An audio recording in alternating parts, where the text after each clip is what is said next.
All right, so this is a presentation on Thoth, and I want, oh God, oh thanks. And are we recording? Okay, it's a presentation on Thoth, and I just want to state that I am not an expert on this. In fact, all I know is what I've studied from the past couple of weeks, and this is my devotional effort to learn. So I may get things wrong and I may mispronounce a lot of things. But here we have Thoth in his most classic representation, writing as a scribe with the ibis head, this long nose, and this traditional head covering.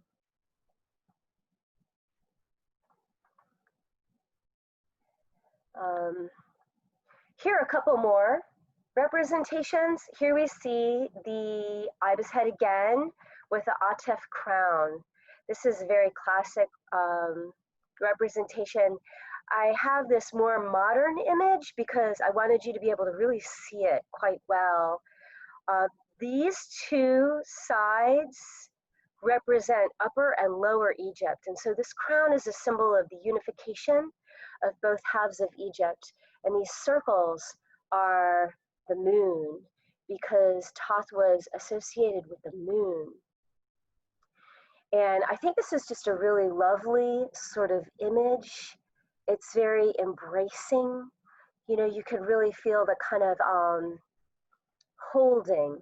It just is very reminiscent of holding. When I look at it, I feel held and comforted and maybe even supported through a type of passageway. And I had a dream with this image in it 2 nights ago. It was full of seeds and had a 5-gallon bucket. And there were all these seeds that were coming out of something that was shaped like that. And I filled up the whole bucket.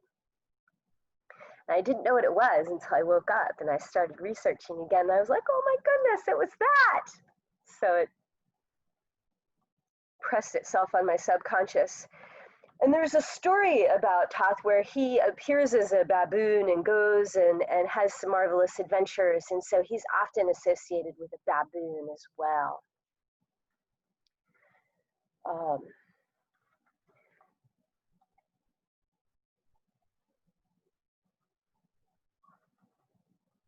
So his shrine, what happened to number 3? Okay, well, it'll show up somewhere. His shrine was here in Heliopolis, right above Cairo, right above Memphis, along the Nile, in Heliopolis. And this is what they think that it looked like. There were probably a lot of shrines, but this was the main central location that people would go on pilgrimage to if they wanted to pay homage or tribute in a more significant way than just a local shrine or such like that. And this is what they think it looked like inside. It's really very simple and quite beautiful, elegant. This is what it looks like now. It was located, actually Hermopolis was the capital of Upper Egypt in the 15th century. It was later known as Kamenu, which is a Coptic word. And then later, Ramses built his temple in that location using original materials that he excavated from the site. But by 1826, it had been pretty much destroyed by looters and such. This is a modern day image of Hermopolis, where you can go and stay in a beautiful luxury 5-star hotel on the Nile for $87 a night. Sit on your balcony and look out over this body of water. And I think that would be lovely. It's amazing, amazing. Look at that water. Here we go. Here's the one. Here's another representation of Thoth. I tried to use old representations, but I don't know. They may be recreations. That looks like a hieroglyphic stone drawing. There are many different names. The Tahuti name came from a pharaoh who ruled during the Second Intermediate period around 1650, and he believed that he was the incarnation of Thoth, and so he took that name Tahuti, and it kind of stuck for a lot of people. Later, he came to be known as Hermes Trismegistus, the thrice great, thrice arisen. And there's some interesting mythologies because Thoth states in one of his writings, which is really just mythological, that he will send his body, he will fragment his being and send his soul to incarnate in different human consciousnesses. So he says that he can do that. So people believe that he may have been Moses, and people also speculate that he may have been Enoch as well. And that, the list goes on, but those are a couple of noteworthy personages. Here's some more imagery.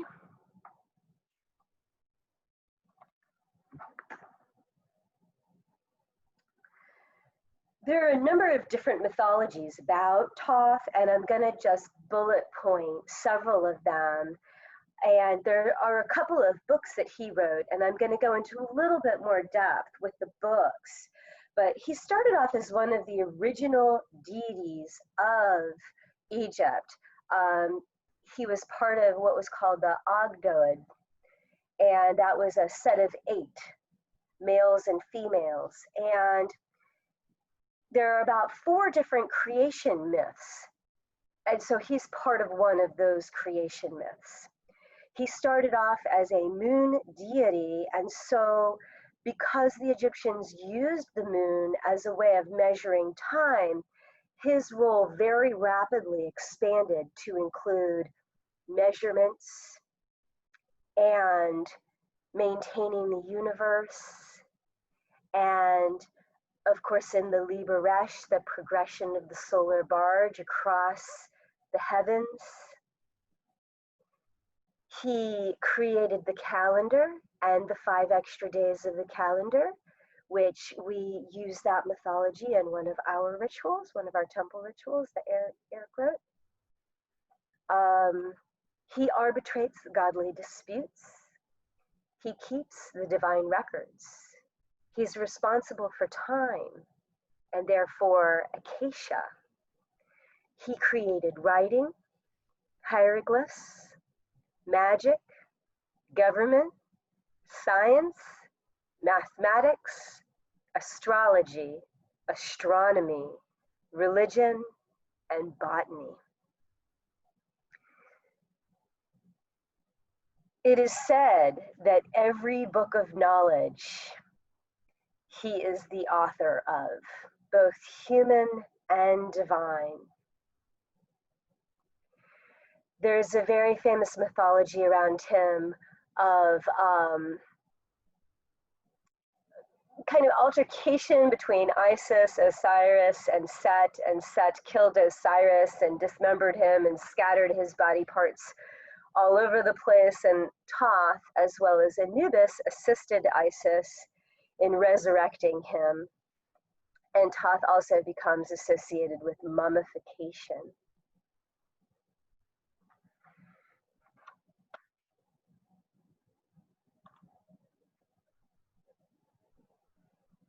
Oops, I was supposed to show you this before. Here are some more representations. He also makes an appearance in the Egyptian Book of the Dead. And here, this one right here is about mathematics. Although I don't understand how it's about mathematics, that's what it said on the source that I got it from. And here he is recording the outcome. I had the whole picture, and you could see the whole retinue of the weighing of the soul. You can see the soul here. On the other side was the feather, and on the other side was Ma'at. And here's Anubis right here, and here's Thoth recording the whole thing. So he was very instrumental in that aspect of death.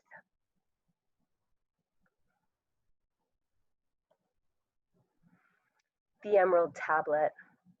So this is not the Emerald Tablet. We have no idea where the Emerald Tablet is.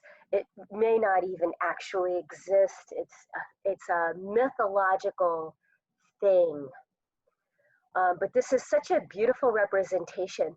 The tablet was said to have been created by Thoth of an immutable substance that was not subject to cellular decay. It glows green from inside, and it is with raised letters. So they speculate that it was poured. The original tablet is said to contain one tablet. Although later we see that expanded into 12. Nobody has ever seen this thing. It's speculated that it's hidden under the Great Pyramid. So Thoth, the language of this tablet, was Atlantean. It was written in Atlantis. This is part of the mythology that Thoth originated from Atlantis and then settled in Kem, which is Egypt, and created this. He commissioned the pyramid, and he commissioned the Sphinx as well. And buried underneath the Great Pyramid are the halls of Amenti, which is this massive underworld where people are in a state of being alive.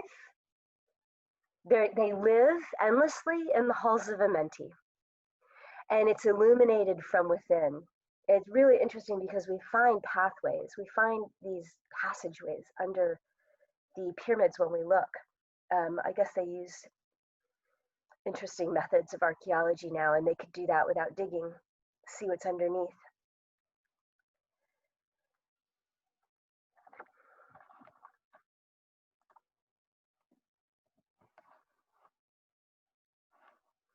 So here, the earliest known appearance of the Emerald Tablet was an Arabic translation that came about in the 6th to 8th century. Listen, I'm going to read this to you. Listen to it. When you read alchemical information, it has a really particular way of resonating inside of you. And there can be some interesting feelings that come up. One can be, oh yeah, I know exactly what that means. And the other is, what the heck is that saying? And then there's also this sort of openness, this sort of empty space that often comes up for me, at least. And I'm hoping that it comes up for you. And it's in that empty space that the words reverberate, right? There's context and there's content. And so the content are the words, but the context is the way that it affects you and the deep resonance that it has upon your energetic being. So this is the Emerald Tablet. True, without error, certain and most true. That which is above is as that which is below, and that which is below is as that which is above, to perform the miracles of the one thing. And as all things were from one, by meditation of one, so from this one thing come all things by adaptation. Its father is the sun, its mother is the moon. The wind carried it in its belly, the nurse thereof is the earth. It is the father of all perfection, and the consummation of the whole world. Its power is integral if it be turned to earth. Thou shalt separate the earth from fire, the subtle from the coarse. Gently and with much ingenuity, it ascends from earth to heaven and descends again to earth. and receives the power of the superiors and the inferiors. Thou hast the glory of the whole world.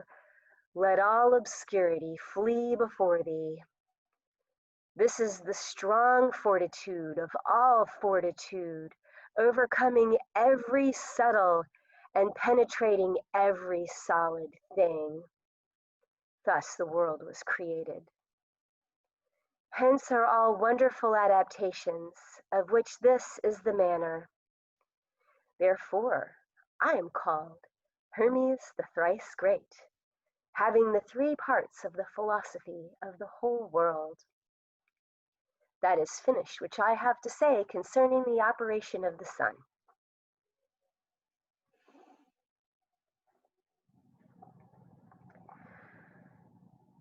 I feel tingly. So this translation comes from Dr. Doriel of the Brotherhood of White Light. This is a translation from the 1930s. He was the one, they were the ones, the Brotherhood of White Light, that believed that there were 12 fragments. They divided into 15 different parts. Take note of the name of this group, the Brotherhood of White Light. They show up from time to time in New Age literature. We see them affiliated with a lot of alchemical works and Saint Germain. And I studied a tradition of healing from, I don't know what it would be called. It was Paralandra. And this lady who developed Paralandra channeled the Brotherhood of White Light and created a homeopathic healing system using flowers and vegetables. And also something called map coning, where you invite in Saint Germain, you invite in the spirit of nature, and you invite in a series of different entities for the purposes of healing. So it's really a nice thing. And they have the 12 tablets are really fascinating. That's where they go into the details of the halls of Amenti and Thoth's history is an Atlantean, and I'll post that on the page shortly. So those are the Emerald Tablet. That's the Emerald Tablet. And then we're going to look at the Book of Thoth. Of course, we're going to look at the Book of Thoth. This is a series of more than 40 fragmentary copies. We actually have archaeological evidence of that. And it consists of it, although much of it is mythological, and it consists of a dialogue between a person called the One Who Loves Knowledge and a figure that people believe is Thoth. And the topics of these fragments include the work of scribes, aspects of the gods, their sacred animals, the duat, and the realm of the dead. There is an interpretation that suggests that the texts contain descriptions of the 7 stages of alchemical transformation.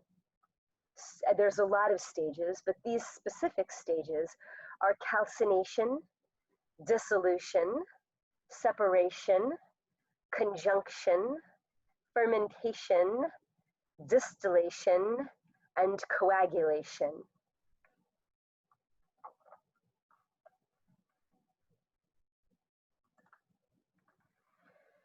So the Book of Thoth migrated around.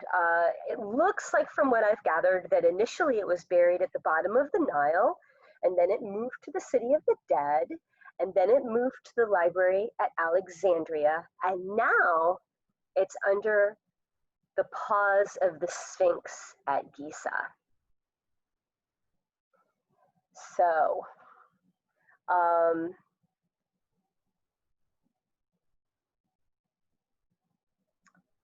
I'm going to tell you an interesting little story that comes out of those texts. And this will be the big mythological story of Thoth. Rather than telling the famous Thoth helped Isis story, I'm going to tell you this one about this book. Because this book is really interesting to me. All right.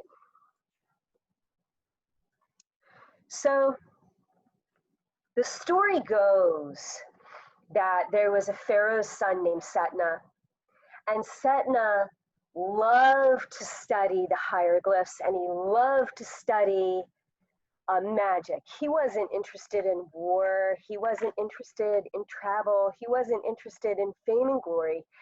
He just wanted to, he was like, I am the Pharaoh's son. I've got access to all the goodies. I'm going to take it all in. He had the hunger, right? And so he learned about this book of Thoth and he wanted it. So he went to go find it. And he went to the tomb of Nephra Kepta.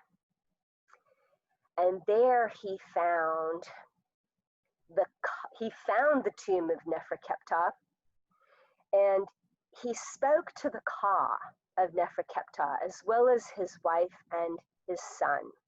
And here's a little piece of it. And this is what Neferkeptah said to Setna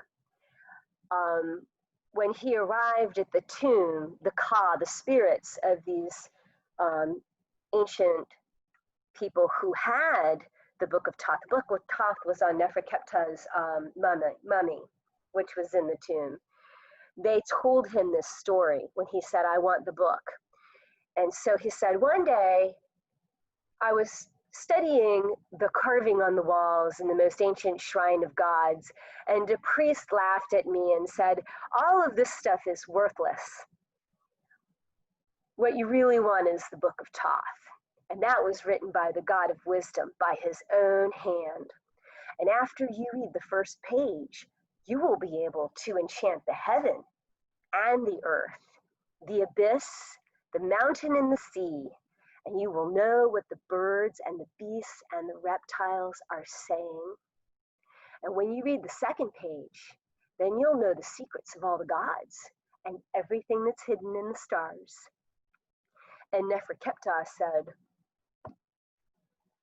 I want that. I'm going to go get it. And so they set up these causes and conditions. I want you to go get me some silver bars for the funeral. And we see a series of these sorts of tasks. So you have to go and do this very difficult task for me, this epic adventure, this ordeal. I need you to go do something. And when you find it, you will find that all around there will be an iron box with twisted snakes and scorpions, and it's guarded by a serpent that cannot be slain. Listen to this very carefully. Hold your interpretation very loosely. Oh, sorry. Hold your interpretation very loosely. If you've been working with me for any length of time, this should make sense to you.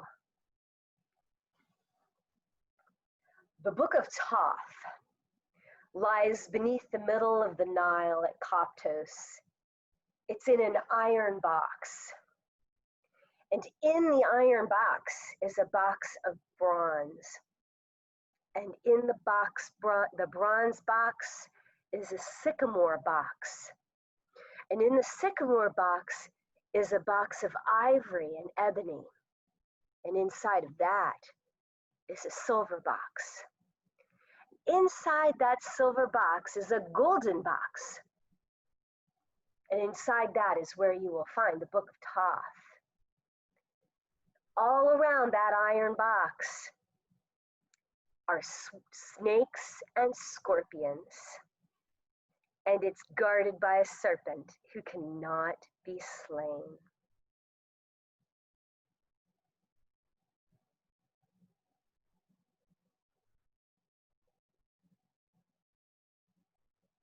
So I hope that strikes cleanly and intuitively into a place of knowing for you. So Neferkeptah did go and excavate the book of Thoth from the Nile. And immediately after he did, and of course there were many ordeals in between that I'm skipping, but immediately he pulls that book out of the water and they all behold the book. And his son just walks off the edge of the boat, just goes into a trance and walks off the edge of the boat and falls down to the bottom of the sea and dies. There's nothing they can do to rejuvenate him. And they bury him. Everyone's very sad. And they go to head back home.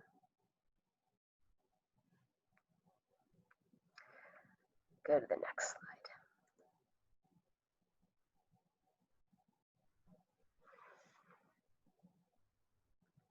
Merab is the name of Neferkepta's son. And Merab went and told Thoth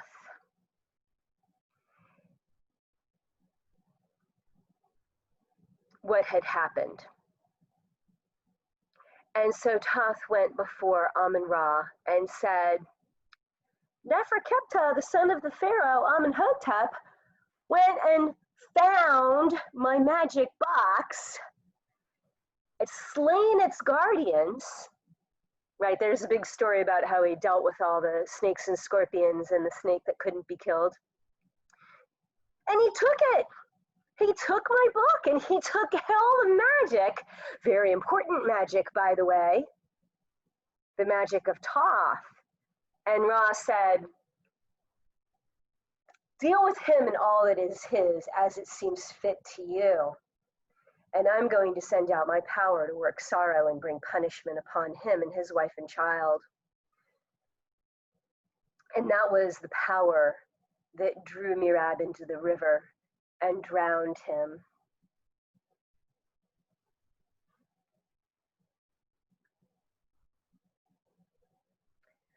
And so Neferkepta went back home.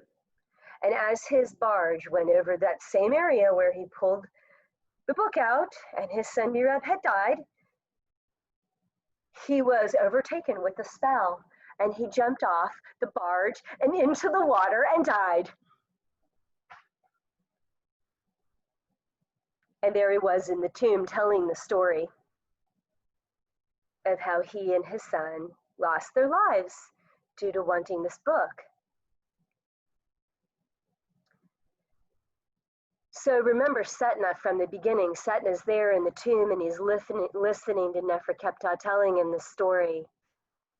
And he's like, I don't really care. I don't care. I want the book anyway. I just have to have it. So in a move of cunning, he snatched the book from the corpse, ran out and sealed the temple in such a way that you couldn't even tell that there was an opening there. And he went home. And Setna's story of woe and sadness begins there. It begins with, one day he saw a beautiful woman. And her name was Tabubuwa. And it just so happened that she was a priestess of Bastet. But Setna was already married, and Bastet was not fond of rivals. So all of the wives and all of the children died in horrible, horrific ways, and Setna could hear their cries and wails. And then he woke up and realized that it was just a dream. But it wasn't just a dream. It was a warning. And if he didn't put that book back where it belonged, then he was going to experience that dream as a reality. So he did. He returned the book. And that's the end of the story. And Setna got to live. Yay. But he also got to read the book. How about that? I didn't realize that. In later times, we see Aleister Crowley created his own tarot and named it the Book of Thoth. Makes a lot of sense to me.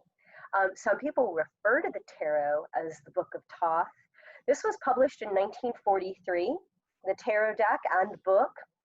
It was used in his organization as the tarot, the main study deck, because the decks are for study, and it's published and it's owned by the OTO, but he also used the deck in his own smaller subdivided organization called the Argentium Astrum, the AA. So sometimes you see that AA And we've kind of wondered what that was, and I found that. It's Argentium astrum. It's a really beautiful deck. This is the one that I prefer to use as much as I try to find others that I like. I just find myself coming back to it. I have a lot of affinity towards it.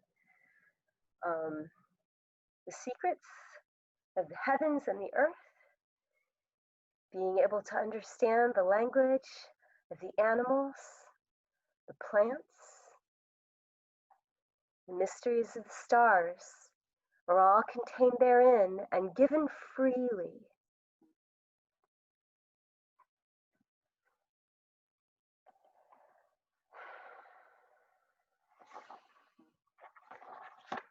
So, to conclude,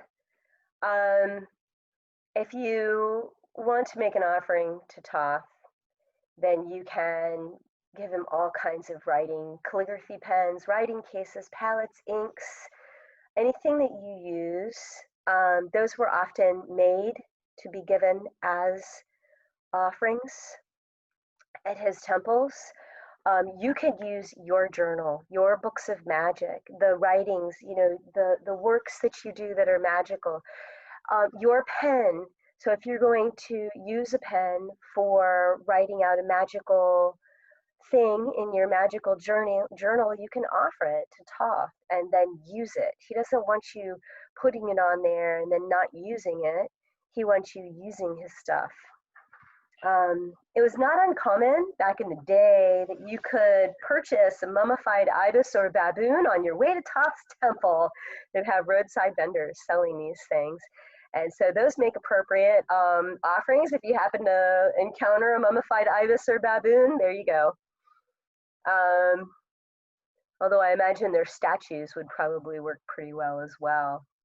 They found them buried all over Egypt, these things. Water, beer, and bread work for all the Egyptian deities, especially if you brew the beer or bake the bread themselves. And I include this image. This is the emblem from the Temple of Cairo University. How cool is that? Like, that's an amazing offering. And so I'll just end with my reference page. And that concludes my presentation.